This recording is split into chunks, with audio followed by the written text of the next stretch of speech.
Hello, Radhe Radhe दोस्तों। ओम नमो भगवते वासुदेवाय नमः। आप सभी को देवशयनी एकादशी की बहुत सारी शुभकामनाएं। देवशयनी एकादशी के दिन से ही भगवान श्री विष्णु योग निद्रा में चले जाते हैं और तभी से चतुर्मास का आरंभ हो जाता है। तो चलिए इस उपलक्ष्य में हम देवशयनी एकादशी से जुड़ी हुई पौराणिक कथा का श्रवण करते हैं। इस कथा का वर्णन हमें भविष्योत्तर पुराण में प्राप्त होता है। महाराज युधिष्ठिर ने एक समय भगवान श्री कृष्ण से पूछा, हे केशव, आषाढ़ मास के शुक्ल पक्ष में आने वाली एकादशी का क्या नाम है? इस दिन का उपवास किस देव के लिए किया जाता है और इस एकादशी को करने से क्या फल मिलता है? यह सुनकर भगवान श्री कृष्ण ने कहा, हे राजन, एक समय नारद मुनि ने ब्रह्मा जी से एक बार यही प्रश्न किया था और अब उसी का इतिहास मुझसे सुनो। नारद मुनि ने एक समय अपने पिता ब्रह्मा जी से पूछा, हे पिताश्री, कृपया मुझे बताइए, भगवान विष्णु की प्रसन्नता के लिए कौन सा व्रत का पालन करें? यह सुनकर ब्रह्मा जी ने कहा, हे नारद, इस संसार में एकादशी व्रत से बढ़कर कोई व्रत नहीं है। पाप कर्मों के फल को नष्ट करने के लिए एकादशी व्रत ही पालन करने योग्य है। एकादशी व्रत का पालन न करने वाला मनुष्य निश्चित रूप से नरक में जाता है और भगवान ऋषिकेश को प्रसन्न करने के लिए प्रत्येक मनुष्य को एकादशी व्रत का पालन अवश्य करना चाहिए। और आषाढ़ मास के शुक्ल पक्ष में आती है ये देवशयनी एकादशी। अब इस देवशयनी एकादशी का एक बार सुंदर इतिहास सुनो।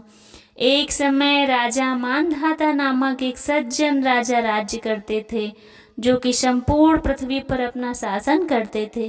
वे अपनी प्रजा का अपनी संतान की तरह पालन करते। उनके शासन में कभी सूखा या अकाल नहीं पड़ता था, कभी बाढ़ नहीं आई और कभी कोई रोगी नहीं था। उनके सभी नागरिक शांति और समृद्धि से जीवन व्यतीत करते थे। एक समय उनके राज्य में लगातार 3 वर्षों तक बारिश नहीं हुई। सभी प्रजाजन भूख और उद्योग से प्रभावित होने लगे। इस विषम परिस्थिति में वे सभी राजा के पास आकर कहने लगे, हे राजन, परम भगवान अपने विश्व रूप में बादल के रूप में भी व्याप्त हैं। वे वर्षा करते हैं और वर्षा से अन्न उत्पन्न होता है। सभी जीव अपने जीवन के लिए अन्न पर आश्रित होते हैं। वर्तमान समय में अन्न के अभाव में सभी नागरिक कष्ट में हैं। कृपया हमारी शांति और समृद्धि का कोई उपाय बताइए। प्रजा की बात सुनकर राजा ने कहा, हे प्रजाजनों, आपके वचन सत्य हैं। अन्न को ब्रह्मा ही माना जाता है। समस्त विश्व और जीवात्माएं अन्न पर आश्रित होते हैं।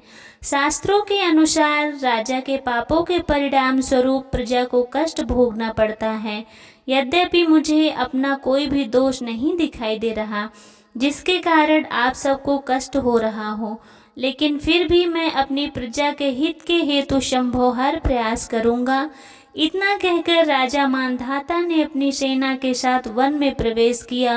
अनेक ऋषि मुनियों के आश्रम में होते हुए ब्रह्मा जी के पुत्र अंगीरा ऋषि के आश्रम में गए। ऋषि अंगीरा वहां उपस्थित देखकर राजा मानधाता अत्यंत विनम्रता पूर्वक उनके चरण कमलों में प्रणाम किया।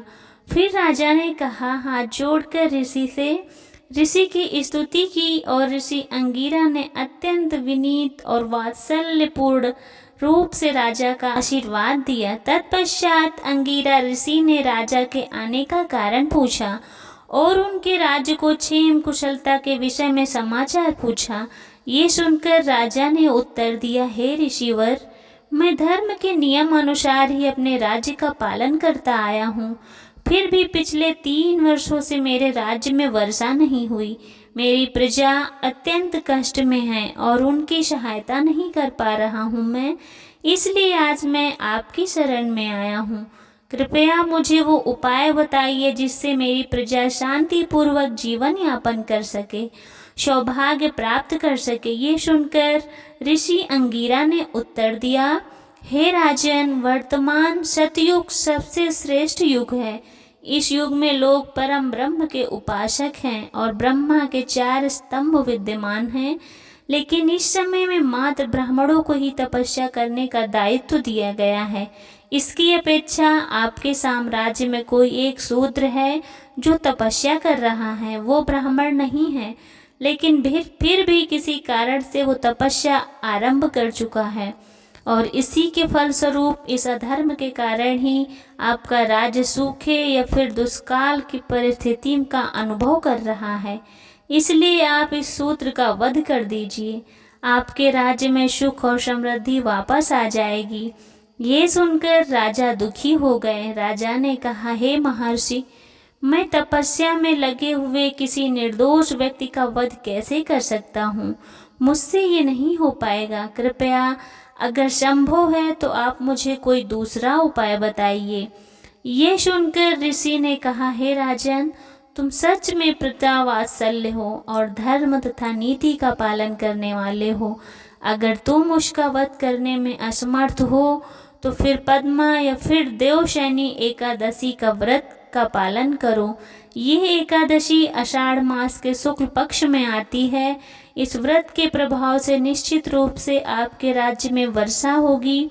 यह एकादशी सौभाग्य और सिद्धि प्रदान करने वाली है। हे राजन, आपको अपनी समस्त प्रजा के साथ, परिवार के साथ मिलकर इस एकादशी व्रत का कठोरता से पालन करना चाहिए। ऋषि अंगिरा के आश्वासन पूर्ण वचनों को सुनकर राजा अत्यंत प्रसन्न हो गए। उन्होंने ऋषि को प्रणाम किया और फिर वापस अपने राजमहल में आ गए। उसके बाद जब आषाढ़ मास का शुक्ल पक्ष आया तो राजा ने उस एकादशी तिथि पर अपने परिवार और प्रजा के साथ इस देवशैनी एकादशी व्रत का पालन किया और इस व्रत के प्रभाव से संपूर्ण राज्य में सर्वत्र वर्षा हुई। भगवान ऋषिकेश की कृपा से संपूर्ण राज्य में अन्न उत्पन्न हो गया और यह एकादशी व्रत पालन करने वाले को हर प्रकार का सौभाग्य और मुक्ति प्रदान करती है। जो भी मनुष्य इस एकादशी की महिमा का श्रवण या पठन भी करता है, उसके भी सभी पाप नष्ट हो जाते हैं। इस एकादशी को शयना एकादशी या फिर हरिशयनी एकादशी भी कहा जाता है, क्योंकि इस व्रत का पालन भक्तगण भगवान विष्णु की प्रसन्नता के लिए करते हैं और इसी दिन से 4 मास के लिए भगवान विष्णु योग निद्रा में शयन करते हैं। यदि आप संपूर्ण वर्ष में कोई भी एकादशी का व्रत या उपवास नहीं कर पाते तो कम से कम इस एकादशी का व्रत अवश्य करें और सभी नियमों का पालन जरूर करें। एकादशी व्रत पालन से अन्य सभी व्रतों और उपवासों का फल अपने आप मिल जाता है। एकादशी विशेष होती है, जैसे कि पांडव निर्जला एकादशी, देवशैनी एकादशी, उत्थान एकादशी, परिवर्तनी एकादशी। ये ऐसे मांगलिक पर्व होते हैं जिस दिन किया गया कोई भी धार्मिक कार्य मनुष्य को अनेक गुना अधिक फल प्रदान करता है, चाहे वो अत्यंत महत्वपूर्ण एकादशी हो या एकादशी देवशैनी हो या प्रत्येक वर्ष आषाढ़ मास के शुक्ल पक्ष में आने वाली इस एकादशी को देवशैनी या पद्मा एकादशी के नाम से जाना जाता है। वह दिन जब भगवान श्री हरि 4 मास के लिए योग निद्रा में चले जाते हैं। इस दिन के आरंभ से 4 मास तक कोई भी शुभ कार्य और मांगलिक सांसारिक कार्य नहीं किए जाते, क्योंकि इस दिन सभी देवी देवता भी भगवान श्री हरि की शरण ग्रहण करते हैं। इसलिए 4 मास यानी कि चतुर्मास में अधिक से अधिक आध्यात्मिक कार्यों को करने के लिए कहा जाता है। ये चतुर्मास का समय सुवर्ण समय है, जब मनुष्य अपनी आध्यात्मिक प्रगति के लिए अधिक से अधिक प्रयास करता है। तो नमस्ते दोस्तों, आप सबको ये कहानी कैसी लगी? अगर अच्छी लगी हो तो कमेंट करके राधे राधे जरूर लिखना। चैनल को लाइक करें, सब्सक्राइब करें और कमेंट करके बताएं आपको ये कहानी कैसी लगी। मिलते हैं नेक्स्ट वीडियो में, तब तक के लिए राधे राधे दोस्तों।